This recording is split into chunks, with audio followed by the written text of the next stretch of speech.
John.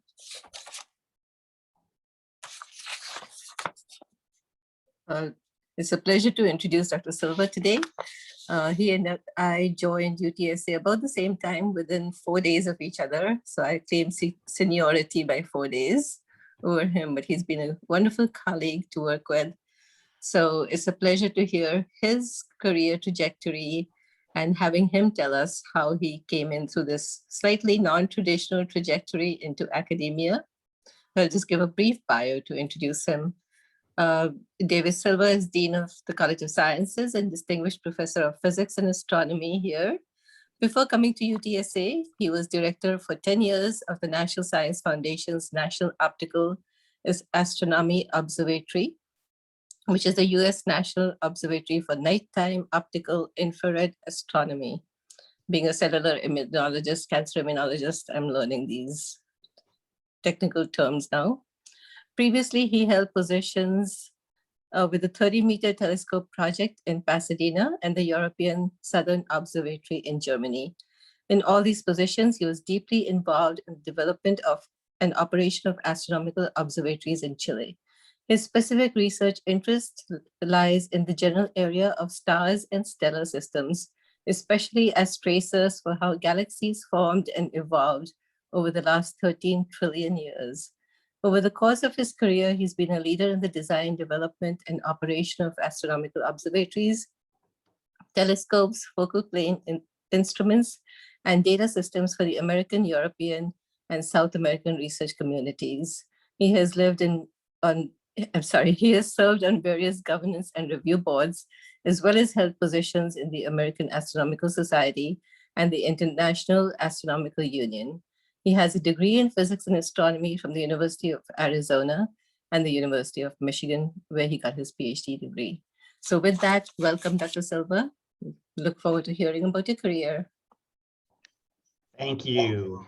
First of all, it's great to be here with all of you. I feel a little abashed to be talking about myself. That's not usually my style, but Ambika was quite insistent that I should talk about how did I actually get here to UTSA and enter back onto campus. So it was fun to put this talk together. I welcome many of my faculty colleagues. I'm hoping the names I don't recognize are graduate students, since that's kind of the audience that I prepared for. But I think for those of you who have wondered, for those of you who haven't gone through national centers and stuff like that, and you're thinking about what does that mean for your students, I mean, maybe this will also be helpful to you.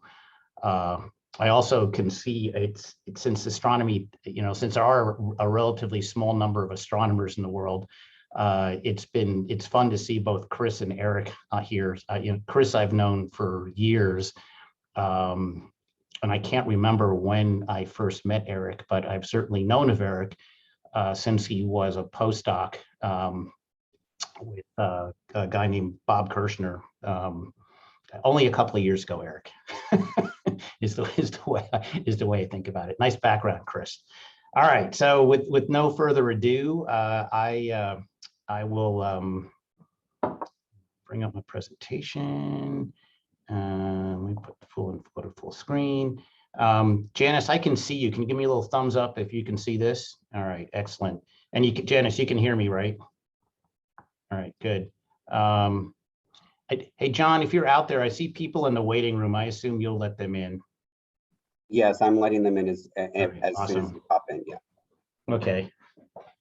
So, from 0.03 meters to 30 meters, that's a large number of orders. That's a large number of orders of magnitude. And it's, I just wanted to, say, where did it all start? Well, it didn't start with the telescope on the left.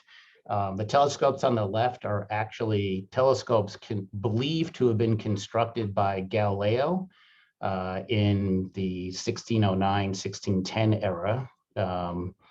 Galileo was not the first inventor of telescopes or optics, but he was the first person we know about who observed the skies.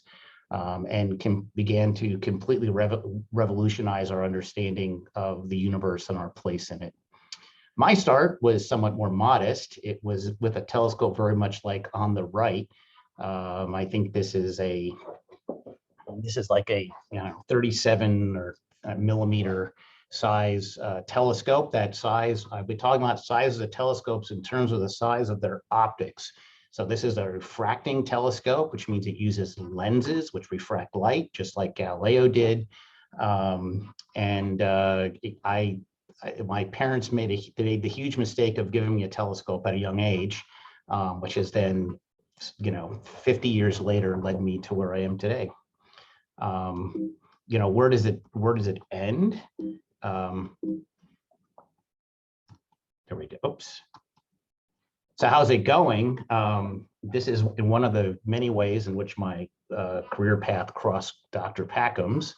One of the projects I was involved in in my previous position, and actually even before that, and you'll see that in a little bit later, is being involved with projects to build what are unimaginably known as extremely large telescopes. These are telescopes where the size of that main collecting element is not measured in millimeters, but is actually measured in meters. So these two telescopes that you see here, the one on the top is a drawing of a 30-meter telescope, which has been in planning now for almost 20 years. First conceived in the early 2000s or late 1990s. Hoped to be placed on either Hawaii or in the Canary Islands. And the telescope on the bottom is effectively a 24-meter telescope that is planned to be in Chile. There's a long and I would say amusing history. I'll use that with air quotes to how we got here. But one of the projects I've been involved with is bringing these two telescopes together into a confederated project known as the U.S. Extremely Large Telescope Program. So we'll see where that is. It's winding its way through a National Academy process right now. Sorry, I'm having a hard, there we go. So the themes of what I'm going to try to talk about as I'm walking through my career story is, and again, remember this was geared towards graduates and postdocs who are asking, well, what am I going to do? You're sitting in your lab or you're working on your dissertation or you're a postdoc and you're asking yourself, well, what am I going to do with all this and where am I going to be? Well, I was asking I turned 60 this year. I finished my doctorate when I was 30. I was asking myself exactly the same questions. And I think looking back, what are the themes of my talk and my career? I'm not going to read through every one of these, but basically do what you love, lean into your strengths, take risks, stay connected to research. I've done a lot of administration, but I've really always tried to stay connected, at least tentatively, to what's going on. And not all research scientists are university faculty. I think that was something I didn't really understand at 30. There we go. So, where it really all started is I grew up in upstate New York. I grew up near a city called Albany, which is about 150 miles north of New York City, along the Hudson River, former Dutch colony in the 1600s, home of the Iroquois League for the original inhabitants. The Adirondacks are, even today on the East Coast of the United States, it's one of the darkest places on the East Coast. It's often thought of as a uniquely dark sky site in a place where you have large population concentration. So I was lucky to have an opportunity to be in the mountains with my family when I was younger, and you would go out at night and you'd see just amazing dark skies in ways that you can't really appreciate when you're in a place like San Antonio or other places that have large population density. And so I kind of fell in love with the dark sky as a young kid. Of course, I also grew up at a time when the U.S. space program was really on everybody's mind. I was 8 years old when this picture was taken. This is Buzz Aldrin standing on the moon for the Apollo 11 mission in July 1969. And these two things, the space program and the excitement around all things space and just having a deep love of the night sky, it, piqued my curiosity. So I am one of those people who, even at a very young age, I knew what my avocation was. I mean, I decided I wanted to be an astronomer almost as early as I can remember. My parents gave me a telescope. And so, you make choices in life, and you'll see this slide several times during the course of the next 30 minutes. My first choice that I realize now was pretty critical was I grew up on the East Coast of the United States. I applied to college. Most of the colleges I applied to were, I don't know, within 50 miles of where I grew up, except for the University of Arizona, which is 2,000 miles away. And the reason I had applied to the University of Arizona was, it had a really good astronomy program, really good planetary science.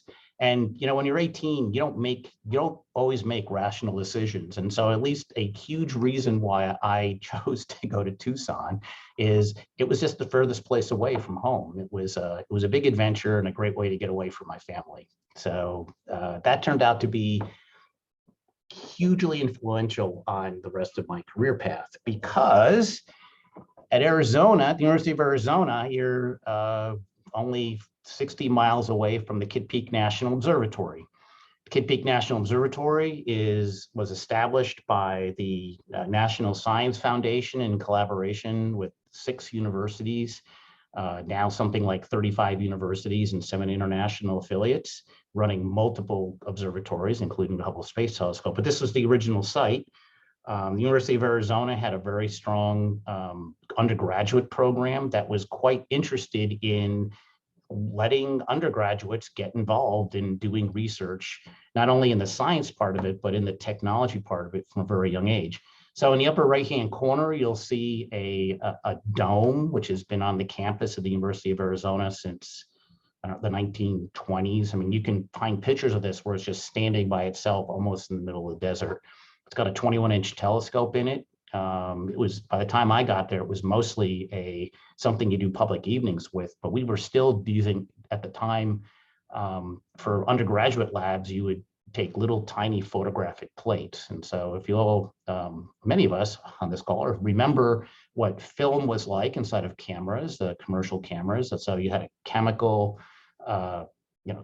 composition that was photosensitive on a plastic substrate. Astronomers, the substrate, in fact, would be glass to keep it more rigid, so that when you were taking long exposures, it would stay stable, so that you wouldn't be smearing out the images just from the deformation of the substrate as the telescope was moving. So I was actually at the transition from that chemical process, which had about 3% quantum efficiency, which means for 100 photons would hit the plate and only 3 of them would actually be recorded, to a revolution over the next couple of years into digital imaging, where we had digital imaging devices where you had 50% quantum efficiency, and now we are deploying things regularly that are 90% plus, which is just stupendous. So got to observe. I don't know. Janice, can you see my pointer if I move it around? No. All right. Never. Well, in any case, you see this. You see the big shiny dome in the middle. Some of the telescopes right in the foreground of that are actually from the University of Arizona, and I got to observe at those as an undergrad. So really good training. But I also wrote real-time code. I worked with optics systems. I actually helped build little test mirrors in kilns. It was I had a good time. I was not a good student. I was not a good academic student, but I learned a lot of my trade as an undergrad. I then went to the University of Michigan in Ann Arbor, Michigan. But one of the reasons I went there is that they had telescopes on Kitt Peak of their own. You can see in these domes at something called the MDM Observatory. One of those M stands for Michigan, where again, the shiny dome has a 2.4 meter mirror in it, which was just being put together as I was arriving as a graduate student. So again, I got to work with the team that was putting the telescope together, testing it, discovering that one of the mirrors was had a very bad manufacturing error. And so that mirror had to be repolished, and we had to figure out how to run the observatory in that mode, installed digital imagers, integrated them into some workstations. Again, I was a better student as a graduate student, but I was really learning practical things. So one of the things I want to talk about is, what do you learn as you go along? And you're sitting in a lab and you're working and you're doing your experiment, and you don't always conceptualize that as, I'm learning skills, which will actually, I'm learning skills for my trade, which is to be a research scientist in my field, but I'm also learning skills which can be applied more broadly. And here at UTSA, we talk about classroom to career. We can be talking about that with our graduate students and our postdocs as well. So, what did I learn out of this whole adventure as an undergrad and graduate student? By the time I was done, I knew a huge amount about slit and fiber spectroscopy of stars and galaxies, the hardware and software that's in data processing analysis. But I also had learned a lot about digital image processing, because I was there at the beginning for astronomy. My dissertation project involved doing multivariate optimization techniques. So I remember actually playing around with neural networks before most people even knew what neural net was. I didn't make a lot of progress, and I understand why now, but that's a different story. I learned programming language, operating systems, CCD imaging systems. Like, you take a CCD, it's in a Dewar, you got to keep it cold, you got to clock it out using real-time hardware, did all that stuff. So what do you do now? Well, in astronomy, most people who are doing postdocs, at least in the US, they're applying to work at this time. This was 1990, 1991. They're mostly applying to work with somebody who's got money to pay them, soft money, to come and work with some professor at a university. I was offered a couple of those jobs, and one I remember the most is a job at Ohio State, a postdoc job. I think Eric and Chris might know Jay Frogel, if not personally, at least by reputation. Angela probably knows Jay as well. Angela's on the line. And at the same time, I got offered a job to go work for Kitt Peak. So that was the choice was, I could go right into work at a major university with a leader in infrared astronomy, or I could go be an independent postdoc at a national center. And that's what I did. I went to go be a postdoc at a national center. And so this is the point at where I decoupled from academia, 1990, kind of. So one of the things that Ambika wanted me to talk about briefly, and this is just one slide, is national centers, national institutes, and labs. When I was a graduate student, and again, this could be the times, it could be me, I just wasn't exposed to this idea at all of there's this whole, in the US, there's this whole federally funded constellation, if you allow me to use that word, of places where people are doing cutting edge research that are not on campus. So here's federal agencies in the green box in the center. Agencies towards as you go up on this table, you're getting to places which are more and more involved with national security. As you go down in this diagram, you're getting to things which are less about national security. And you can go and work in these institutes that are funded by these national agencies, and you get, as it says in the green box in the lower right, great compensation and benefits. You can have job security, sometimes even, the moral equivalent, the contractual equivalent of tenure. You don't have to write grants. One of the things I don't know whether to be abashed about saying or proud of saying is that I've actually never written a PI grant for my own personal research. I have always been funded by the institutions I work for. In my later life, I wrote project and program grants that got funded at the hundreds of millions of dollars level, but I never had to fund my own research. These places have awesome research infrastructure, the best toys. The people at the labs are super sharp, especially in the physics national labs. I mean, many of them are the best physical scientists in the world. And you're often doing bleeding edge research. depending on your field. And so, oh, and there's also great, I shall say, I mentioned there's great careers at the agencies themselves. So, I mean, seriously, when you think about, for those of you who are still looking for jobs, or you're thinking about doing a change in your career, working at the national centers is an awesome, awesome experience. I feel very lucky to have spent most of my career in one or in several. All right, so I became a postdoc. So now I'm at Kid Peak. I was there for, my postdoc lasted for like less than 2 years. And in a very short transition, I went from being a postdoc to being the observatory scientist and the program manager for something called the Wind Observatory, which when I showed up had just been assembled. And the construction team handed it over to the system integration and verification team, which was led by me. We took it from something which had just been assembled and turned it into a scientifically operating observatory.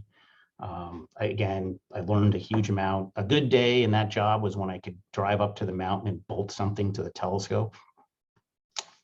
A couple of pictures. There was a very famous collision between a comet and Jupiter. Comet Schumacher-Levy 9, 7, 8. No, okay, Schumacher-Levy. In any case, so we knew it was coming. This is I think 1992, early 90s.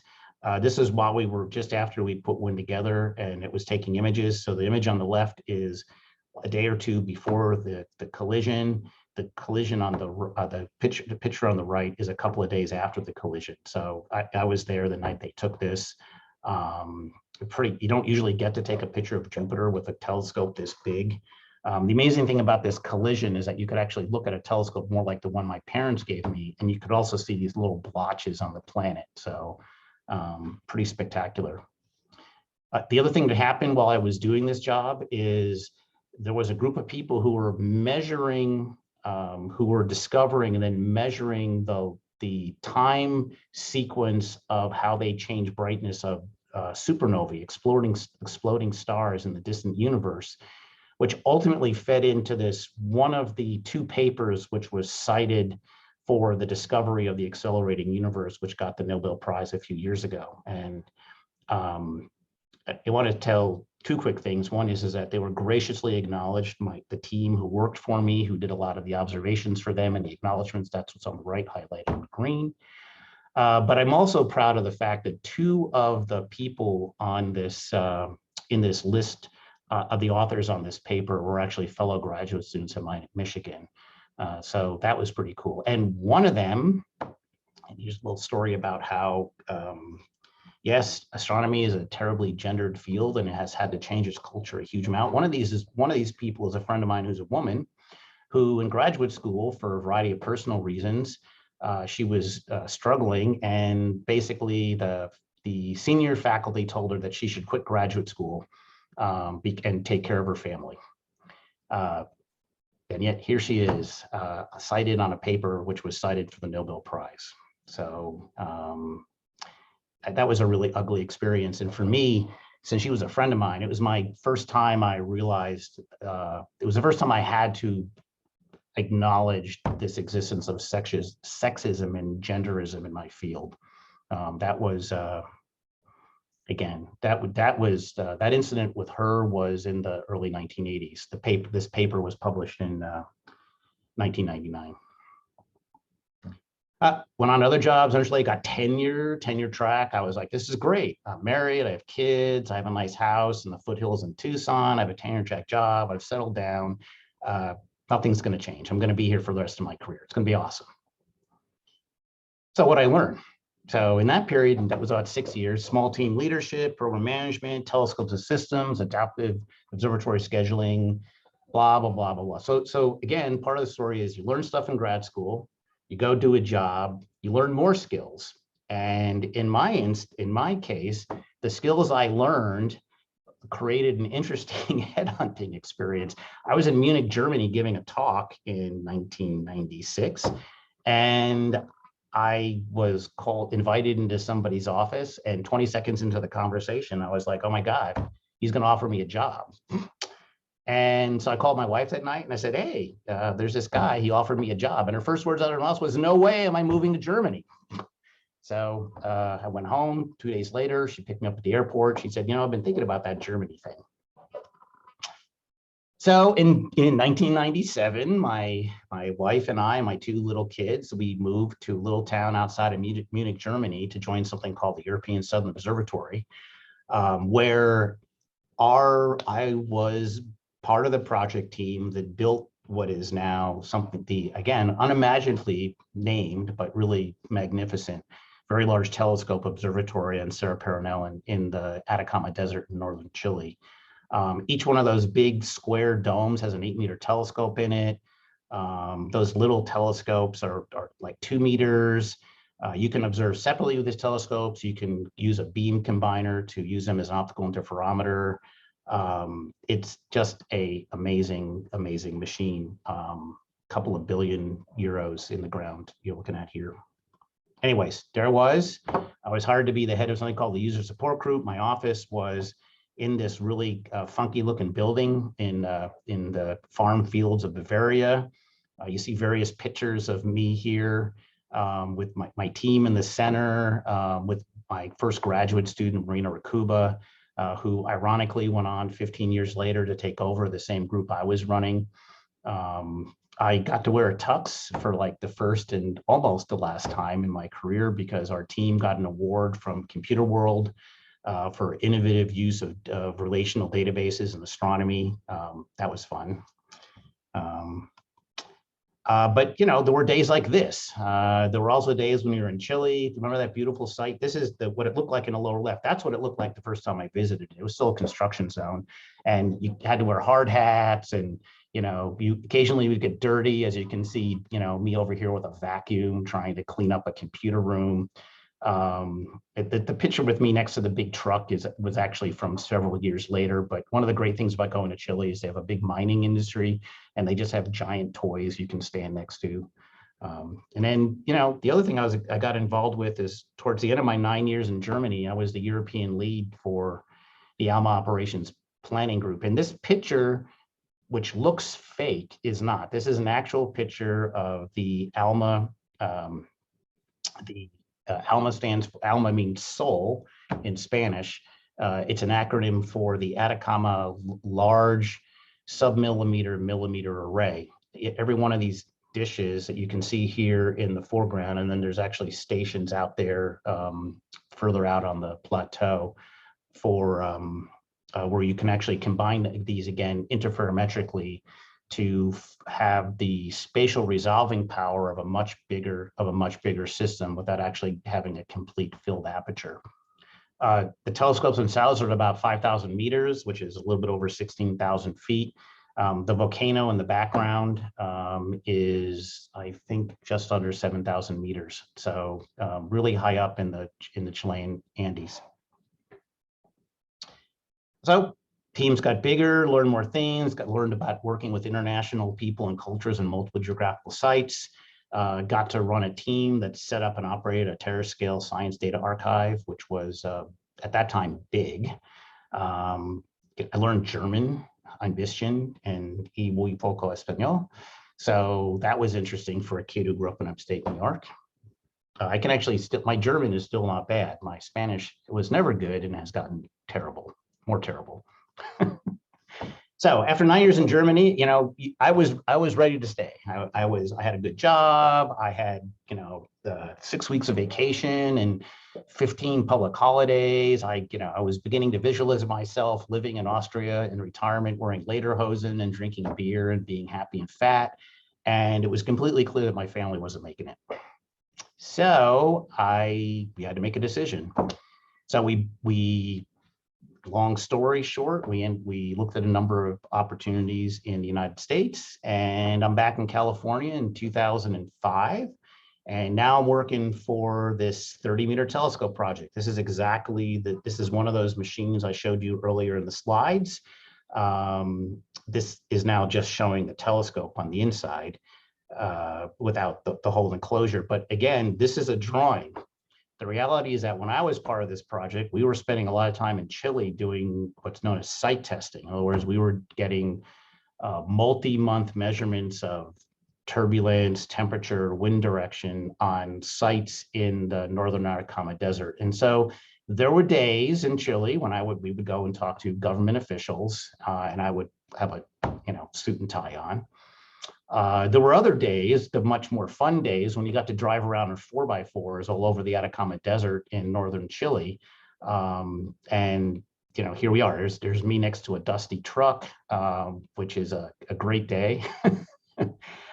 Here's me with a colleague of mine, Matthias, and in the background you can see one of our site testing towers, again on a mountain which is like 4,500 meters or something. But here's the deal. I was a great job. I loved it. I loved going to Chile, had a great time, but I wasn't learning anything. And at some point I realized I really wasn't growing in my career, and I could have stayed in California. But one day, a friend of mine who was on the search committee for the National Observatory called me up and said, "Hey, wouldn't you like to apply to be director of the National Observatory?" And my first words were, "No, I don't want to do that. I just moved from Germany 2.5 years ago. Why would I move again?" Okay, well, by now you can predict what the answer is. I said yes, of course, in the end. It's a bunch of details, but let's keep this short. So I ended up back in Arizona. This is the third time I was in Arizona. Started off as an undergraduate. Now I'm the director of the National Observatory, but not only of the part that's the Kitt Peak part, which is the upper diagram, but there's the lower part, which is a sister observatory called the Cerrillo Inter-American Observatory near La Serena, Chile. We also had a big headquarters group in Tucson, Arizona, back on the campus of the University of Arizona, which I was director for 10 years. And since we were on the campus of the University of Arizona, we were a completely independent, federally funded organization, which happened to have a building on that campus, established through an agreement with the state of Arizona in the late 1950s. And I made it a habit of making sure that I was regularly meeting other people on campus as a independent national observatory, independent national lab, to talk to other people on campus, including the vice president for research. And towards the end of my 10 years, Kimberly Andrews Espy showed up as the vice president of research. And since Arizona was one of the leaders in space sciences in this country, not only in astronomy and astrophysics, but also planetary science, big optics, flying spacecraft. I mean, you may have heard of OSIRIS-REx, the US mission, which is doing satellite surface sampling. Will be returning soil and rocks from an asteroid in the next couple of years. That mission is being was developed and is being flown by the University of Arizona. So here I am giving a talk, wearing a suit. Got to do that sometimes.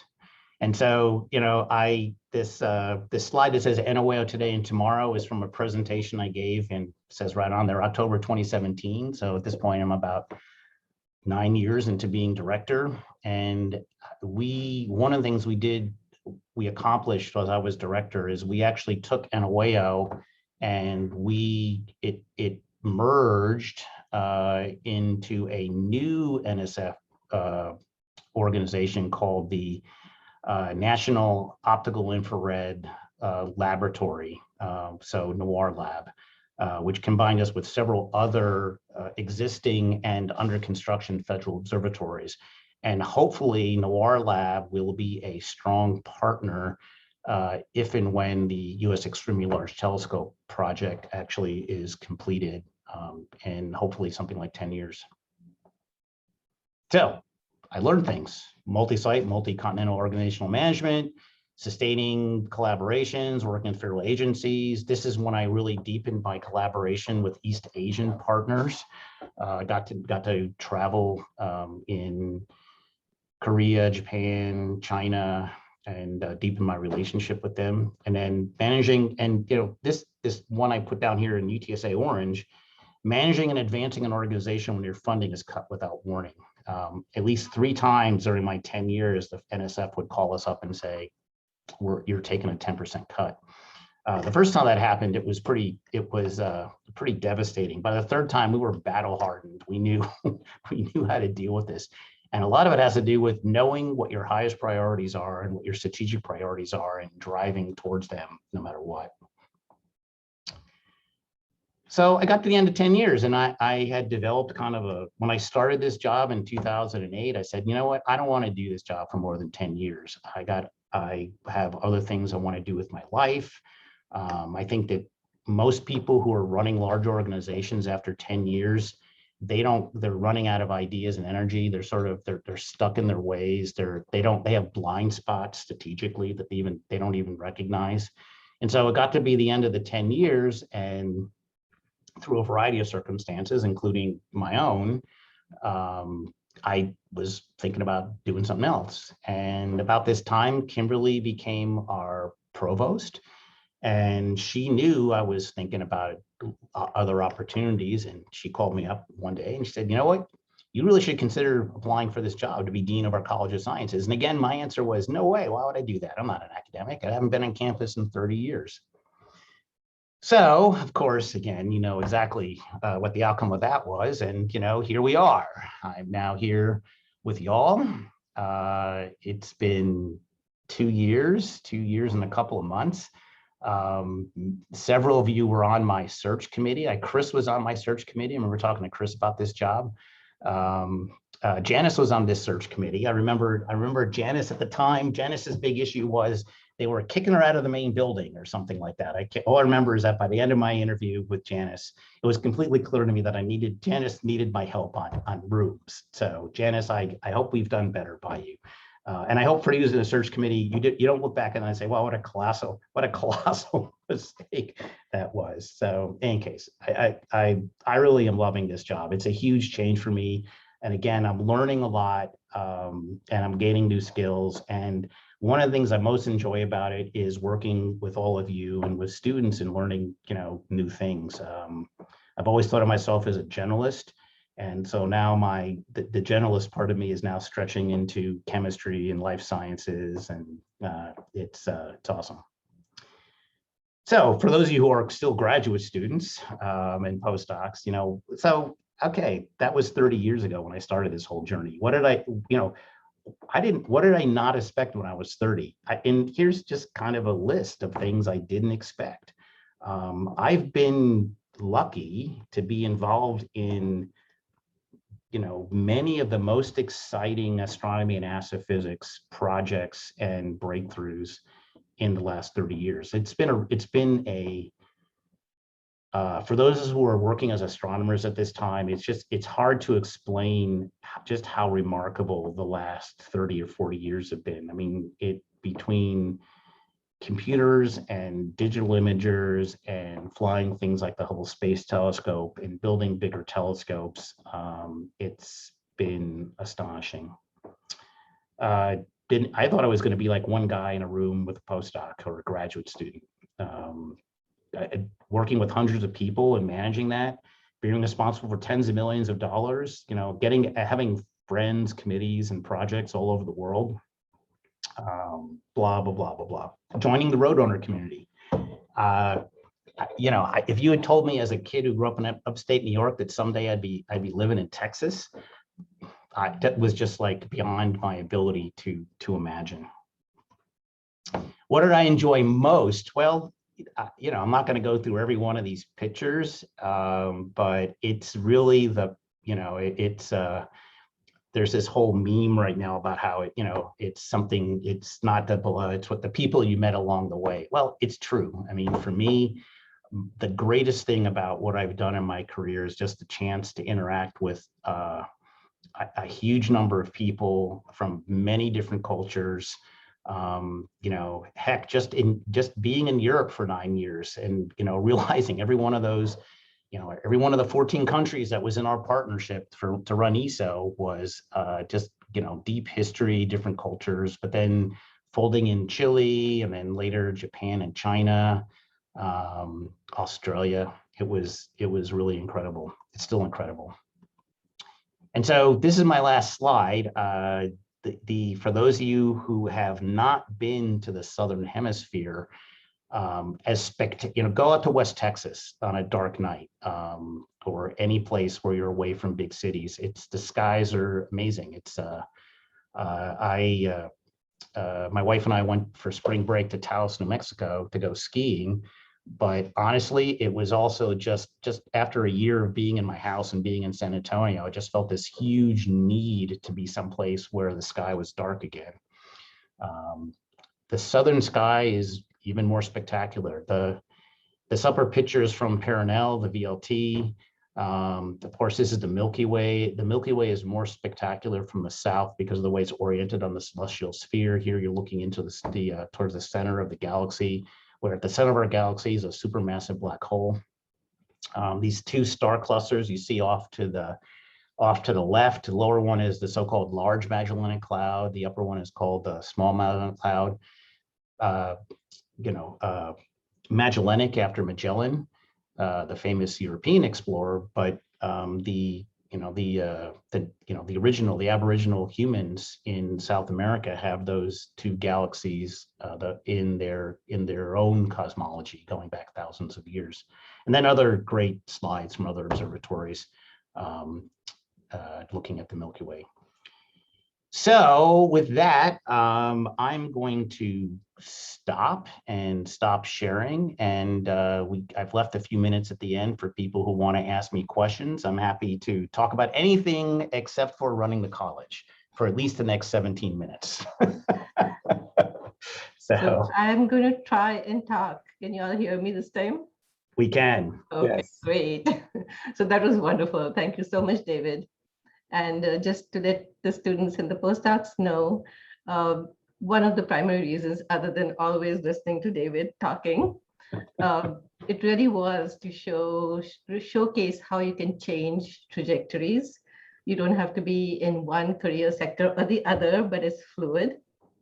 It's really the transferable skill sets that you are learning along the way, the importance of those transferable skills, the importance of networking. As David has just told you, and as I can attest to from my career, it's all about those opportunities you develop during networking. Clearly, we have never had to actually search for a job. It's that network that invites you in. Of course, you have to prove yourself that you're the best candidate, but it is that networking that allows you to explore these kinds of opportunities. So I think that should always be the key, those skill building and the networking opportunities. So if nothing else, that's the big takeaway. So with that, I will open it up to questions for David. Yeah, well, people are asking about that. I mean, just let me reinforce two of the two things that really resonate with what Ambika said.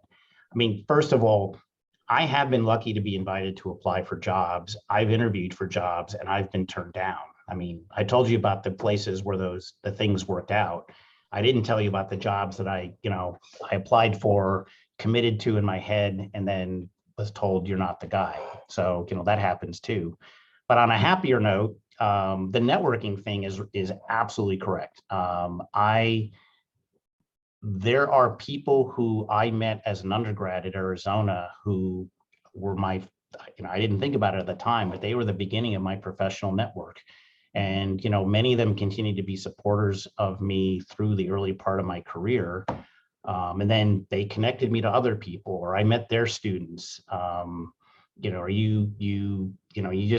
it just continues to grow as you move around. And so if you'd asked me 30 years ago, did I like moving around? I would have said no. Now I'm very comfortable with it. And mostly because I really enjoy the experience of meeting new people and getting to know a new place. Questions? I don't see anything in the chat. Any questions from the audience?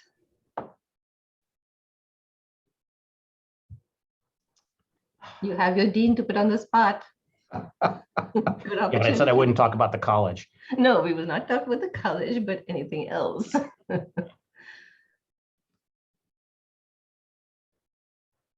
It's a very quiet group today. So there is a question. What about the challenges?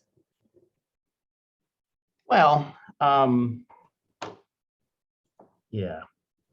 So I think, well, so I guess let me put one challenge out there, which I think is on lots of people's mind when you're in grad school is, you're doing this thing, you're living this, you're living this life, you're focused on your one project. And then at the end of it, you're like, wow, well, two things. Is it worth it? The answer is yes, it's totally worth it. And then you say, well, I got to get tenure, I got to do this, I got to get a job and blah, blah, blah, blah, blah. And yeah, those things are important too, but I think it's also important to think of it as not so much about it's all about getting tenure or it's all about getting the next job, but it's to really think about it in terms of how am I making myself stronger? How am I making myself stronger as a scientist?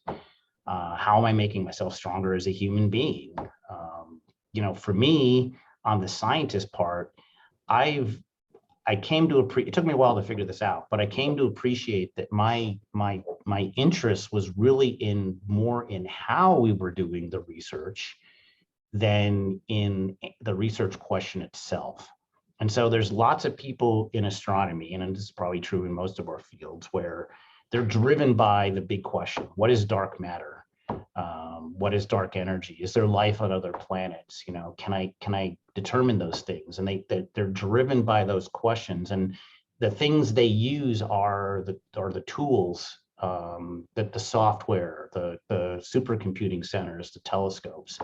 I actually committed I took the other side of that. I mean, I'm really interested in those questions, but I'm also really interested in the tools. How do we make the tools better? How do we operate them better? How do we integrate new technology into astronomy to advance it? How do I help bring teams together? I mean, some of my greatest challenges, but also my greatest rewards have been two groups who just would not talk to each other. In fact, the US ELT, you can talk to Dr. Packham, but the US ELT program, two groups going back to the early 20th century that just, if they could have nuked each other into the ground, they would have. And I helped bring all those people, it wasn't just me, it's always a team, but I helped bring all those people to the table so that today they're actually working together towards a unified approach to the US federal government. And I do those little conflict, sit down, try to bring everybody together thing. I do that all the time. So that's a challenge. The challenge is getting people to work together. And the reward is when it actually happens. Probably didn't answer your question exactly the way you intended, but such is life. So there are two other questions. I'll yeah. get to the sort of related to this. I'll Yeah. get to the scared question first because it's going to be more. I want to hear that too. Oh yeah. So were you scared at some point? Dr. Mather knows me well enough to know that I'm only semi-filtered. I mean, I can't even remember all the nights I woke up in the middle of the night and I just looked at the ceiling and I thought to myself, explicative deleted, curse words, what the hell have I gotten myself into this time? Or how are we going to fix this? Or we have a huge problem here. I mean, one of the things that happened when I was a national director is we took one of our most important mirrors and we dropped it and broke it. Not completely, that's the good part. But I mean, this was a huge breakdown in our safety culture. I mean, we hurt somebody, we could have killed them.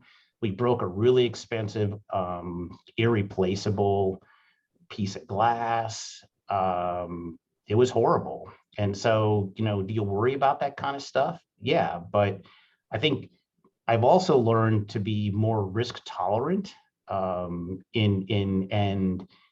not just saying, nothing scares me. I mean, there's many things that freak me out over time, but some of it is just taking a deep breath and saying, okay,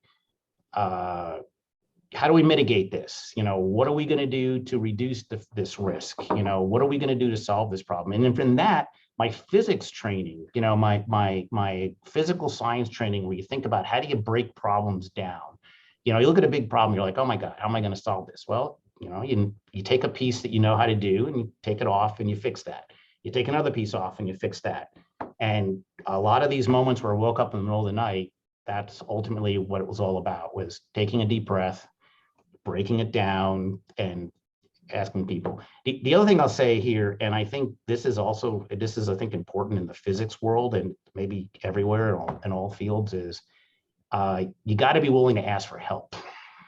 One of the things that I think is really hard for physicists is acknowledging you're not the smartest guy in the room. And I have no problem with that, because I'm certainly not the smartest guy in the room many times. But it's really, really good to say, you know what? I don't know how this thing works on this machine. I don't know how to fix it, but somebody else does, and being willing to reach out and ask for help. There's a question from the floor that I didn't see the raised hand for a while. Rocky.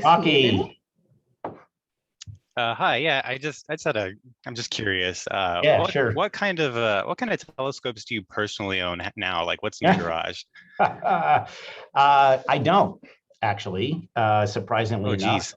I have the only telescope I have right now personally is something called a Galileoscope, which is a mass-produced plastic replica of what happens that Galileo used. Actually quite good. We did this for the Year of Astronomy, the International Year of Astronomy, a couple of years ago. Someone in my organization worked with opticians and mass produced a bunch of these as a public outreach thing. I don't, what can I say? I live places where the skies are not dark enough to really use a telescope. And by the way, when people ask me, should I buy a telescope? For those of you who think, wow, I'm gonna go out and buy a telescope. Actually, a really good pair of binoculars is a great way to start when you're actually interested in what's in the sky. So sorry, Rocky, to be so disappointing. Rocky actually lives someplace where it's dark, so. Okay, there are two questions, and we have 5 minutes left, so you can budget accordingly. All right. The first one is, you talked about the skills you learned. Did you ever do formal training on things that are not science, like people management? Yes, I did. And that was actually part of one of the good things about working for national centers, because national centers are places which are delivery oriented. They're not inquiry driven. And so they don't, this isn't true everywhere, but in the places I know, a lot of their raison d'etre is we're going to build a giant accelerator and do a giant physics experiment. We're going to build a telescope to do this project, or we're going to do that. We're going to do something else. And so to do that, they recognize that they got to take their people. They got to hire people like me. We're young, we know we're good at what we do, but now they're going to invest in us. And so periodically I have gone to leadership classes, we usually with other people from the same organization, or I've gone to program management classes. And so I have had formal, they're like weekends. I wouldn't say I've spent years at this. So there is formal training. But I will also say, and this goes back to a comment that Ambika made about networking, I have been incredibly fortunate, and I know this, that I had great mentors at every point in my career. Every one of those decision points, I could tell you a story behind that about somebody who was mentoring me and making me stronger at what I do. And that's why I said in one of my slides, when you see a good mentor, run after them. And if you don't have a good mentor, find one, because that learning from other people's experiences has been critical to me and some of the best part of my life. And then the last question, after so many years of industry experience, how would you share with students the gap between school and the real world for students to better adapt and adjust right after graduation? Right. So first of all, let me say that I would not call my experience industry. I have straddled I have been in publicly funded research environments, either through the US government or through a European transnational organization. And that's different than being out in the corporate world where, you're driven by, profits and shareholders and things like that. Nevertheless, I think your question is quite apropos. I mean, how do you make that transition from, you're in school and suddenly you're in a whole different place? And I think that, I guess it's difficult to be totally prepared for that transition, but I think it would be good if you kind of knew in your head where you were going or where you wanted to go, to already start looking into that world and saying, what does that look like? And what do I think I'm going to know? And what do those people do? And begin learning some of the other skills that go along with that. And then when you jump into that world, be willing to recognize that for the first 3, 4, 5, 6, 7, 8, 9, 12 months, you're just going to be drinking from the fire hose, and you're going to be running really hard to learn all those other skills. So I would be happy to talk to you about that, differently, but it's a huge, it was a big mindset change for me when I stepped away from the university environment into these environments. Thank you so much, David. This is really good. I'm sure our students and faculty enjoyed this a lot. I did. Appreciate your time and your insights. Thank you. And thank you, everybody, for attending. Thanks, everybody. Have a great day.